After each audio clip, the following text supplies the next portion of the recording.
Hi everybody, Dan St. Pierre here. I'm with President Herb Lehr of the Metis Settlements General Council, and you've probably seen a few of the videos, and if not, there's going to be more coming.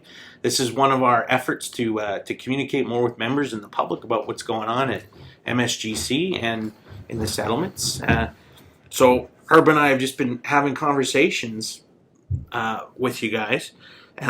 And one of the things that I really wanted to touch on this time, Herb, is there's so many things going on at MSGC and in the settlements at any given time. I thought it might be helpful to get a couple updates on some of the critical issues.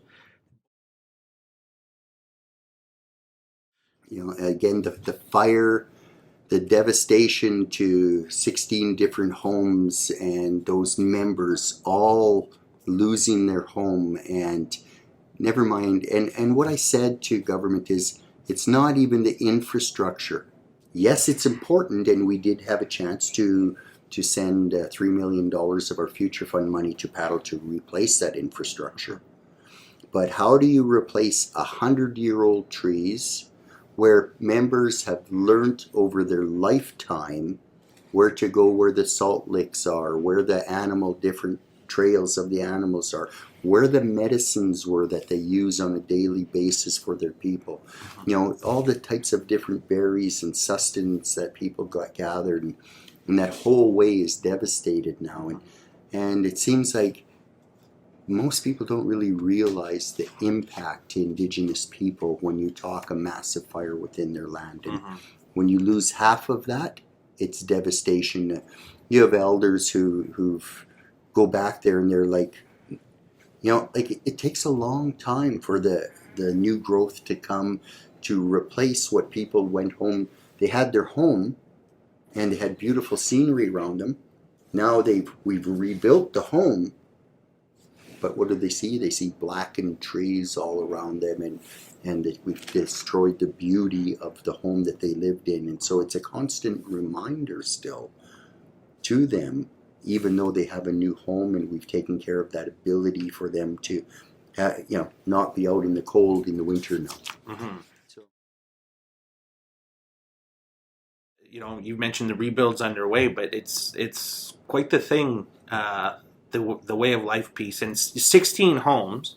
You know, we're sitting in Edmonton right now with, a million people. So 16 homes maybe doesn't sound like a lot if you're not from one of the communities. But, these small, tight-knit communities like a settlement, that's felt. Everybody knows everybody, and so that's felt. And then you have the, to shift focus a little bit, you have the added issue of already big infrastructure needs in the settlements, deficits from, some neglect from the province or the feds or what have you. And so then you add this to the mix. Maybe talk a little bit about infrastructure and how that's been impacted. Yes, we've done, we've had third-party engineer surveys and studies done of the infrastructure needs in the community, and there's an average of $80 million of infrastructure deficit per community. And so what I'm talking about is the water lines, let's say, what we'll use for an example in the hamlet. Put in over 40 years ago. The CCs now are rusting off. We've rebuilt the water treatment plant and perhaps upped its production amount to take care of the rest of the new homes that are built there. Now the pipelines can't handle it. So, the ones that were built there were built for 40 pounds of pressure. You now have the capability of running 80 pounds of pressure, but you can't because your lines will just blow. Yeah. So, and that's just one example. Another example would be that road construction. We've been trying to work with industry and be, trying to ensure that we have some sustainability as well ourselves. Sure. And the roads get used, but the roads that were constructed were constructed poorly in the first place. And so all along we've been just playing maintain, not rebuild and make them proper. And so the money, it's just a sinkhole. The money just keeps getting eaten up in the maintenance component of this. We've had natural gas lines brought in, not put in the proper place. They're putting the foreslope instead of the back slope. So a lot of players know how to abuse the settlement sometimes when it comes to some of these contractors and yeah, things. so Yeah. you know, we had three-phase power brought in. There's a multitude of things that we do, and you know, we look at the municipalities around us, and we're like, oh my God, we so wish that we had a beautiful youth center in our community. Busy child is a good child. Yeah. Now, everybody understands that, but our children don't have that capability because we don't have the funds, and people don't understand perhaps why there's so many of the kids that don't follow through in running everything in the way normal people do, you know. And people don't understand the way that our land is held impacts greatly on everything to our net worth. So, you know, the land held under the fee simple title is a bit onerous to the settlements. Yeah, it eliminates options that some of the surrounding communities that don't have that kind of setup are available to them or not available to settlements. And, you know, I think, you know, I've been around a little bit, you as well. There's been some money invested through things like the LTA, and there's been work, but just a mere fraction of what's actually necessary. Yes. So, and you know, like, we have had some opportunities.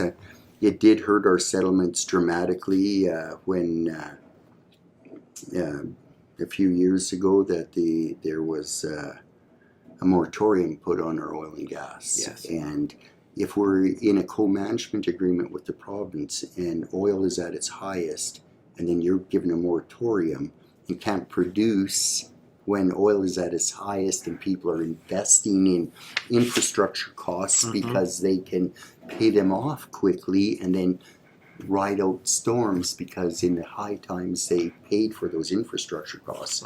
It's had a very dramatic impact on the settlements. And, you know, I mean, hindsight's always 20/20, right? Sure. You know, we're all better if once we've seen it and say, oh my God, if we would have done that. yeah.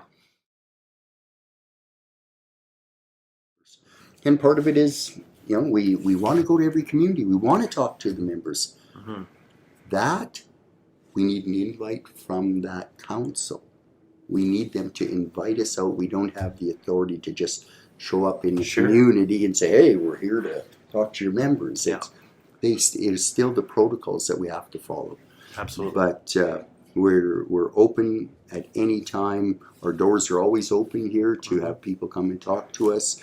And if they invite us, we'd love to go out and attend in the community and talk to the membership. Perfect. Well, and I think that's a good place to leave off with this one today. But speaking of communication, I'll add that Herb's on Twitter, at Lehr Herb. I'll put it down on the screen there. MSGC also on Twitter, MSGC_Alberta. Your emails are, I believe, online. The messenger, look for that in the community. Online, msgcweb.ca. There's lots of opportunity here for members to send their thoughts to you and give you that feedback. And if I don't respond right away, please forgive me. Generally, I come in at 7:30 in the morning and I spend an hour and a half going through emails and responding, but sometimes there's 80, 90 of them in a day. First thing in the morning, it takes a while to get through them. If I had a secretary, I'd get them to help me, but I don't. So it takes me a while to respond sometimes. And if I've missed you, please forgive me and please try again. Thank you very much. Perfect. Thank you, Herb. We'll talk to you again soon.